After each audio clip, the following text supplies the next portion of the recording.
Bonjour à tous. Une des choses qui a toujours le plus préoccupé des bons parents, c'est comment éduquer nos enfants, et pas seulement quand sont des enfants, mais quand ils deviennent des ados, lorsqu'ils deviennent des jeunes.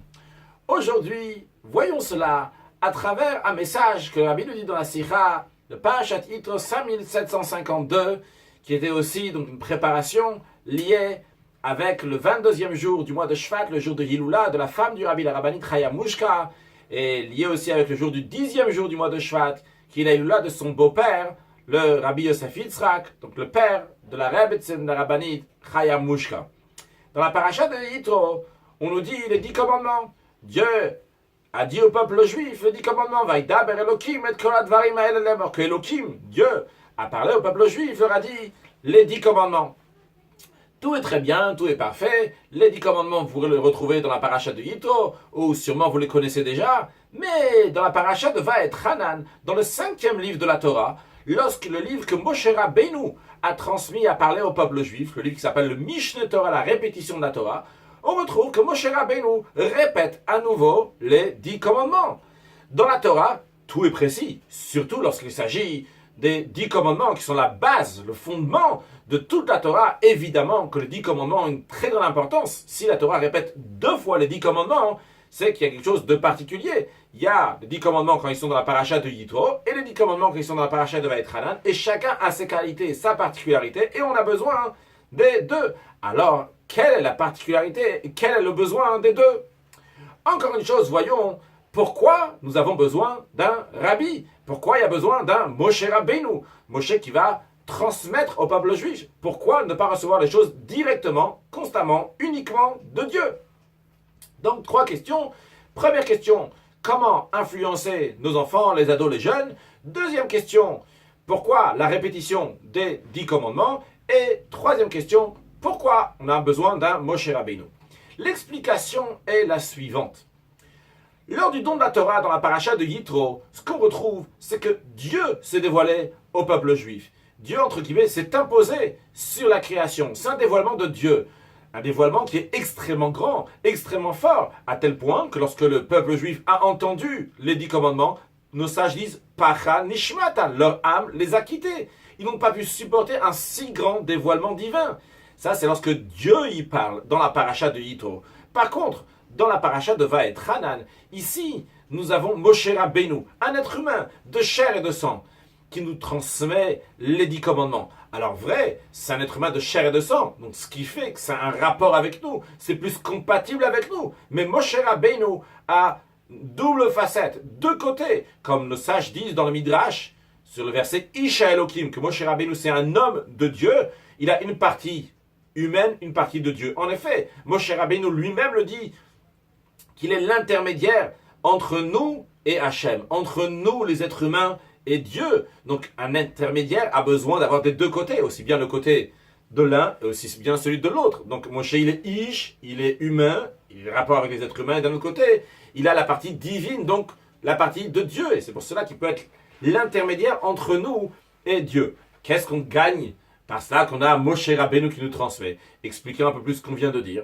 Lorsque Dieu nous dit, eh bien c'est très très haut, c'est très très fort, ça vient d'en haut, c'est une dimension qui nous dépasse. Vu que c'est une dimension qui nous dépasse, eh bien on reçoit des forces extraordinaires, mais ils sont tellement extraordinaires qu'on ne peut pas les imprégner dans nous-mêmes.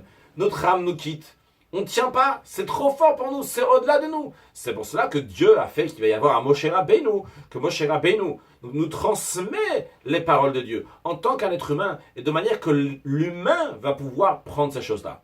Donc, nous avons 2 dimensions dans la Torah. Une dimension qui représente la divinité pure de la Torah. Une deuxième dimension dans la Torah qui représente l'être humain, comment l'être humain prend la Torah. Et en effet, dans la Torah en elle-même, nous avons la Torah comme elle est par rapport à Dieu. La Torah existait déjà avant la création du monde. Comme le sage dit, c'est une chemda gnuza chez gnuza lach. C'est quelque chose de caché, un trésor qui est un trésor pour Dieu. Et comme Oraita vekut shabiri hukulachad. Dieu et la Torah sont une seule chose. La Torah est attachée à Dieu. Mais on a une deuxième chose dans la Torah. La Torah, comme elle a été donnée aux êtres humains, dans un corps matériel, ici sur terre, de manière que nous devons la comprendre dans notre cerveau humain. et on va faire des mitzvot, des commandements de Dieu avec des choses qui sont matérielles. Donc on a d'un côté la partie de la Torah qui représente que de la divinité, d'un autre côté la partie de la Torah qui représente donc l'humain. Et en conséquence de ces deux dimensions que nous avons dans la Torah, donc la partie qui est liée avec Dieu et la partie qui est liée avec les êtres humains, la partie donc les 10 commandements que Dieu nous a donnés et les 10 commandements que Moshe Rabbeinu nous a répétés, eh bien en conséquence de ça, on a aussi nous-mêmes dans notre service de Dieu deux approches à avoir lors de l'étude de la Torah et deux approches à avoir lorsqu'on fait les mitzvot, les commandements de Dieu, qui sont là pour faire une demeure à Dieu ici-bas. Quelles sont ces deux approches dans l'étude de la Torah? Et après, on va parler quelles sont les deux approches à avoir lorsqu'on a affaire dans ce monde-là des commandements de Dieu. Eh bien, en ce qui concerne dans l'étude de la Torah, la première des choses, la base de tout, c'est la soumission à Dieu. Qu'est-ce que ça veut dire la soumission à Dieu? Savoir que cette Torah que nous étudions n'est pas uniquement quelque chose d'intellectuel, de la raison, du raisonnement, qui est intéressant. Mais ici, il s'agit de la Torah de Dieu. C'est la raison pour laquelle, d'ailleurs, lorsqu'on étudie la Torah, il faut Bechuba Torah Trela. Il faut d'abord faire la bénédiction de la Torah. Faire la bénédiction de la Torah. Baruch Ata Hashem Noten la Torah. Qu'Hashem nous donne la Torah, d'ailleurs, nous la donne maintenant, à l'instant, au présent, pas seulement du passé, mais on se rappelle que c'est une Torah de Dieu, c'est une Torah de divinité, c'est de la divinité qui est ici dans la Torah, c'est la parole de Dieu que nous allons étudier. Et comme d'ailleurs le roi David dit dans les psaumes, Tan leshon imratecha, que ma langue ne fait que répéter ta parole. Qu'est-ce que ça veut dire ma langue ne fait que répéter ta parole? Ce que je ressens ici, c'est la parole de Dieu. Je suis en train de répéter ce que Dieu il a dit. Ça, c'est la première approche que nous devons avoir. Après cela, on doit avoir aussi une deuxième approche. La Torah a été donnée aux êtres humains. Vu que ça a été donné aux êtres humains, vrai, cette soumission à Dieu. Mais Dieu ne veut pas juste qu'on va dire « Ah, c'est ce qui est écrit, je répète comme c'est écrit ici ». Il veut que ça va s'intégrer dans nous-mêmes. Pour que ça s'intègre dans nous-mêmes, nous avons besoin de comprendre cette Torah. Et nous-mêmes, avec notre cerveau humain, nous allons décider, prendre des décisions halachiques, trancher la loi, etc. Parce que Dieu nous a donné cette Torah. À tel point, quand dans le Talmud, on raconte qu'un jour, un rabbi a eu une discussion avec d'autres sages. Et il a voulu prouver qu'il avait raison. Il a dit qu'une bad call, qu'une voix céleste vienne du ciel et dise que la loi, elle est comme moi. Et en effet, il y a eu une voix céleste qui est venue du ciel et qui a dit la halakha, elle est comme ce rabbi. Mais les amis ont dit non. On ne fait pas attention à une voix céleste. La Torah, l'Oba Shamaimi, la Torah n'a pas été donnée dans le ciel. La Torah a été donnée aux êtres humains ici-bas et c'est à nous de décider comment on va trancher la loi. Et vu que nous sommes la majorité, la loi sera tranchée comme nous. Donc, qu'est-ce qu'on voit de là? On voit qu'il y a la deuxième étape. Cette deuxième étape, c'est l'être humain que nous allons intégrer. Ça va être à notre niveau. Donc, c'est deux étapes dans l'approche de l'étude de la Torah. La première, la soumission à Dieu. La deuxième, la compréhension de l'être humain. Et il en est de même en ce qui concerne de faire une dira betartonim, une demeure à Dieu ici-bas dans ce monde. Lorsqu'on fait des mitzvot, des commandements de Dieu, que ce soit avec une paire de tefilines, on prend de la peau d'un animal, on en fait des téphilines, on prend de la peau d'animal, on en fait une mezouza, avec un parchemin, on en fait un parchemin, et toutes les choses, donc on fait avec des choses qui sont matérielles, eh bien on prend de la matière, du tarton, quelque chose qui est en bas, et on l'élève à un niveau qui est plus haut, niveau de Dieu. Alors dans ça même, il faut faire une demeure. À qui il faut faire la demeure? Il faut faire la demeure à Dieu. Donc ça c'est la partie de divinité. Mais d'un autre côté, on a aussi, il faut faire une demeure à Dieu, mais où? Ici-bas, dans ce monde matériel. D'où l'importance d'avoir à faire dans ce monde matériel. Quand on est là, à avoir à faire des choses qui sont dans ce monde, on amène Dieu. Mais on a, encore une fois, deux facettes. On a la divinité, c'est Dieu qu'il faut faire venir. Et ce monde matériel, d'où aussi l'importance à savoir, à réaliser que lorsqu'on est dans ce monde matériel, on mange, on boit, on dort, on a à faire des choses matérielles, on est en train aussi à ce moment-là de s'attacher à Dieu. Aussi à ce moment-là de faire une dira aloïdbar, de faire une demeure à Dieu ici-bas. Donc, on voit en tous les cas qu'il y a deux approches. L'approche qui vient du haut, l'approche du bas, l'approche qui est divine, l'approche qui est matérielle. Le but et la finalité, c'est quoi? C'est de faire la fusion entre les deux. Que la divinité va rentrer dans ce monde, que ce monde va s'élever dans la divinité. Tout cela est lié aussi avec le 10e jour du mois de Shvat, le jour de la Iloula du rabbi précédent, Rabbi Yosef Yitzhak. Et c'est lié aussi avec le jour que le rabbi est devenu rabbi, le 11e jour du mois de Shvat, 5711. La notion de 10 et de 11 fait référence à deux niveaux qu'on a mentionnés jusqu'à présent. La notion de 10 fait référence à l'être humain, au monde, à la nature, comme le monde a été créé avec 10 paroles. Il y a eu 10 commandements, il y a 10 sphères. Puis nous avons une dimension qui dépasse donc qui est au-delà du 10, qui représente donc le 11, qui est représenté par le 11, ce qui est dit Antuchat velo b'chushban, ce que Eliyahu Hanavi a dit à Dieu, tu es un, mais tu ne rentres pas dans le compte des 10. C'est-à-dire que tu es un qui est au-delà des 10, qui s'exprime dans le chiffre 11. Donc nous avons le 10e jour du mois de Shvat. Le mois de Shvat, on commence à partir de Nissan, ça arrive, c'est le 11e mois. Nissan, Iyar, Sivan, etc. Jusqu'à Shvat, c'est le 11e mois. Dans le mois de Shvat même, qui est le 11e mois, on a le 11e jour du 11e mois. Qu'est-ce que représente ces dimensions? Donc 10e jour du 11e mois, 11e jour du 11e mois. Ça représente justement ces dimensions-là que nous avons mentionnées avant, qu'il faudrait faire fusionner, les mettre en même temps, aussi bien avoir les qualités de l'être humain, mais évidemment, pour que ces qualités soient des bonnes qualités, il faut avoir donc ce que Dieu nous donne, ou bien dans le sens inverse plutôt, commençant par ce que Dieu nous donne, et ce que Dieu nous donne, l'intégrer dans nous-mêmes, et ça c'est le but et la finalité, de faire une demeure à Dieu ici-bas, que ce monde matériel va être une demeure pour Akadosh Baruch Hu, pour Dieu. Mais comme d'habitude, tout commence dans la Torah, c'est la raison pour laquelle que dans la Torah on retrouve ces deux dimensions, dans l'approche à la Torah on retrouve aussi ces deux dimensions, pour rappeler encore une fois, les deux dimensions dans la Torah, donc c'est la dimension qui représente, qui est entièrement liée avec Dieu, puis c'est comment Dieu il a donné, après aux êtres humains, ça c'est la deuxième, puis de la même chose c'est dans notre approche à la Torah, on a la soumission à Dieu, la soumission à la divinité, ce qui va être ressenti c'est uniquement la divinité, puis après, notre compréhension, et le but c'est de faire fusionner les deux, et c'est lié donc avec le Yud Shvat et le 11e jour du mois de Shvat.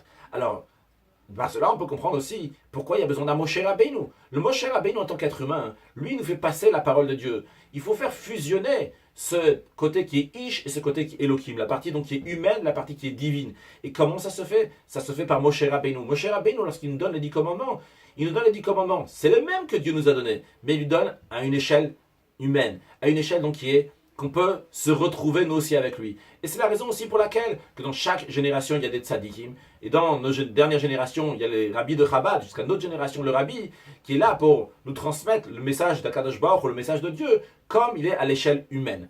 Alors, comment influencer nos enfants, nos jeunes, etc. Il y a une manière, on peut être, entre guillemets, on peut être des dieux. Pas Dieu dans le sens littéral, évidemment, parce qu'on ne pourra pas, même si on essaye, mais dans le sens qu'on est tout à fait élevé, on est tout à fait déconnecté, on a une dimension qui est beaucoup plus haut. Alors quelqu'un qui a une dimension qui est beaucoup plus haut, même s'il est vrai, même si c'est juste, etc., mais ce n'est pas obligé qu'il va pouvoir connecter avec un enfant, avec un ado, avec un jeune, vu qu'il est dans une autre planète, on n'est pas dans la même planète. Alors c'est entièrement vrai, ce que tu dis, c'est vrai à 100%, mais la question elle est comment lui, il va le recevoir. C'est pas obligé d'avoir raison. Tu peux avoir raison, mais c'est pas parce que tu as raison que tu vas pouvoir transmettre le message à l'autre. Il faut réfléchir comment lui transmettre le message à lui. Et pour cela, il faut se mettre à son niveau, dans ses chaussures. Réfléchir qu'est-ce que lui pense, la manière qu'il réfléchit et comment l'influencer. C'est la raison pour laquelle que très souvent, le rabbi a dit à beaucoup de personnes qui ont demandé conseil comment influencer sur tel et tel, le rabbi lui a dit, pas par les parents. Ça peut être aussi des fois pas par le rabbin, mais par qui? Par des amis. Parce que quand ça vient des amis, les amis sont de même niveau, on est dans le même contexte, et dans le même contexte, on se comprend beaucoup mieux. Alors c'est la raison pour laquelle faire passer des messages par les amis, ou bien se mettre la personne elle-même, se mettre au niveau de l'enfant, se mettre au niveau de l'ado, se mettre au niveau du jeune. Quand on dit se mettre au niveau, ça ne veut pas dire devenir un jeune, un ado ou un bébé. Ça veut dire devenir réfléchir, qu'est-ce que lui a besoin d'entendre, qu'est-ce que lui a à son niveau. Donc c'est extrapoler l'idée que le rabbi a dit à propos de Moshe Rabbeinu pour la retrouver dans la vie de tous les jours. Comment prendre des choses qui sont tellement hautes et de manière qu'on va pouvoir les transmettre à d'autres, c'est à travers les jeunes. Et c'est la raison pour laquelle que c'est très important qu'il n'y a pas seulement des rabbins qui vont influencer des gens, qu'il n'y a pas seulement des parents qui vont influencer les enfants, mais à chaque enfant, à chaque ado, à chaque jeune, de prendre la décision que lui, il va les influencer. Quand un jeune, un ado, un enfant, il voit un rabbin qui lui dit qu'il faut faire ci et ça, bon, ok, il entend très très bien, mais est-ce qu'il va faire ça? Il va dire peut-être, c'est un rabbin, c'est une autre dimension. Par contre, lorsque c'est un ado, c'est un enfant, c'est un jeune, il dit, ah, lui il est comme moi exactement, il est dans le même contexte que moi, et pourtant, il me parle d'une telle manière, il me dit qu'il faut faire ci et ça, eh bien, ça me parle, et comme ça influence un ado, un jeune et un enfant. Une fois, il y a quelqu'un qui a commencé à se rapprocher du judaïsme à travers le mouvement Chabad, et il a commencé donc le matin à faire Modéani lorsqu'il se lève, se laver les mains au pied du lit. Donc on se lève tous les matins, on fait ce qu'on appelle Nagelwasser en yiddish, donc se laver un Netilat Yadayim tout simplement. L'ablution des mains avec un keli, donc un réceptacle qui est dans une bassine juste à côté du lit. On se lave les mains, 1, 2, 1, 2, 1, 2. Et Donc il a commencé à faire les bénédictions avant de manger aussi, murmurer donc la bénédiction, Baruch ata Hashem Elokeinu melech haolam, etc. comme il se doit. Et sa mère qui est très affolée, est partie voir le rabbi, lui a dit que son fils ne va pas du tout. Et comme ça on raconte en tous les cas qu'il a dit ce qu'il a dit. Il a dit mon fils donc il prépare de l'eau avant d'aller dormir. Vous savez, des fois les gens ils ont peur, quand ils voient quelqu'un qui prépare de l'eau avant d'aller dormir, ils sont sûrs que peut-être il a peur qu'il va avoir un feu pendant la nuit, donc il va faire pompier pour pouvoir éteindre le feu. Et donc il a dit, il prépare de l'eau avant d'aller dormir, il murmure des paroles sur le manger, et mon fils il n'est pas normal. Alors le rabbi lui a dit, mais si je vous dis que moi aussi je fais la même chose, qu'est-ce que vous allez dire? Il a dit, non mais vous c'est normal, vous êtes un rabbin. Alors vous êtes un rabbin, donc vous faites des choses qui sont pas normales, ce qu'elle a voulu dire. Alors c'est pas pour des rabbins, des fois les gens ils vont, ah comme c'est pour un rabbin, c'est un ultra religieux, un orthodoxe, ah bon. Alors ça c'est quelque chose d'autre, pour eux c'est un dieu. Alors pour cela il y a besoin, chacun qui est dans le niveau, dans le même contexte que quelqu'un d'autre, dire eh ben c'est exactement toi qui dois aller influencer les autres. Ne dis pas c'est l'autre qui doit aller influencer, c'est toi qui dois aller influencer justement, parce que toi t'es comme l'autre. Alors ne dis jamais ah c'est le rabbin qui doit influencer, c'est les parents, c'est des gens qui sont plus religieux. Toi tu connais quelque chose, eh bien va et influence à l'autre. Tu es un jeune, tu en as d'autres, n'aie pas honte, vas-y, fais-le, et ça c'est la meilleure manière d'influencer des autres et que ça va avancer. Souvent on entend des jeunes, malheureusement aussi qui disent, encore des fois il y a des moins jeunes, mais des jeunes qui disent ah oui mais les jeunes ils sont comme ci, comme ça, les ados ils sont comme ci, comme ça. Tu sais quoi? Vas-y, prends les choses en main, fais quelque chose. Dis pas les rabbins vont faire, les autres ils vont faire. C'est entre tes mains. Vas-y, agis et fais. Et pour conclure avec les enseignements que le rabbi nous dit dans cette sikha, le rabbi nous dit, vu qu'on est de parachat de Yitro, et on vient à la suite donc de Yud Shvat, du 10e jour du mois de Shvat, eh bien, comme c'était au moment du don de la Torah, lorsque on s'est préparé au don de la Torah, c'était tous ensemble, lorsque le peuple juif s'est tous réunis ensemble, et ils avaient la hardout, l'union, et par cela, Dieu il a donné la Torah. De la même manière aussi, dans nous-mêmes, commençons à faire l'union, prendre les 10 forces de l'âme, les 3 facultés intellectuelles, les 7 sentiments, tous les réunir, et réunir aussi nos forces, pas seulement ce qu'on appelle dans la chassidut les forces intérieures, donc le cerveau et les sentiments, mais aussi prendre ce qu'on appelle les forces extérieures, korot makifim, qui sont donc la volonté, le plaisir, de tout prendre toutes ces forces-là, les réunir tous ensemble. Et commençant à rajouter dans l'étude de la Torah, puisque c'est le don de la Torah dans la paracha de Yitro, et comment étudier la Torah? Étudier la Torah comme elle a été donnée au Mont Sinaï. Parce qu'on a la Torah comme elle a été donnée au Mont Sinaï, que nous devons vivre à nouveau tous les jours. De la même manière que là-bas, on l'a étudié avec crainte, avec tremblement, parce qu'on réalisait que ça, c'est la Torah que Dieu est en train de nous donner. De la même manière, nous aussi aujourd'hui, on doit étudier la Torah avec cette soumission, avec cette approche. Et en plus du fait donc d'influencer sur 10 forces de nos âmes, donc tout réunir, mais aussi le rabbi dit de prendre que chacun, homme, femme et enfant, va influencer encore sur 10 personnes, donc sur un minyan, que eux aussi, ces 10 personnes-là vont influencer sur les 10 forces de leur âme, et c'est fait pour tout le monde, que tout le monde doit prendre donc des forces dans cet esprit-là, donc d'influencer encore sur d'autres personnes. Et comme nous avons dit, c'est pas seulement pour des extraterrestres, entre guillemets, pour des grands rabbins ou des petits rabbins, ou pour des shluchim, des émissaires du rabbi, mais chacune des gens de la génération doit influencer, que ce soit homme, femme et enfant, chacun doit l'influencer des autres. Le rabbi nous dit 10 personnes donc d'influencer. Donc à la suite de Yud Shvat, du rabbi précédent, qui a donné la force donc d'influencer tout le monde, eh bien chacun va aller influencer encore d'autres juifs, et par cela que chacun va influencer encore et encore, et bien par cela on pourra accueillir la venue de Mashiach très prochainement. Excellente journée.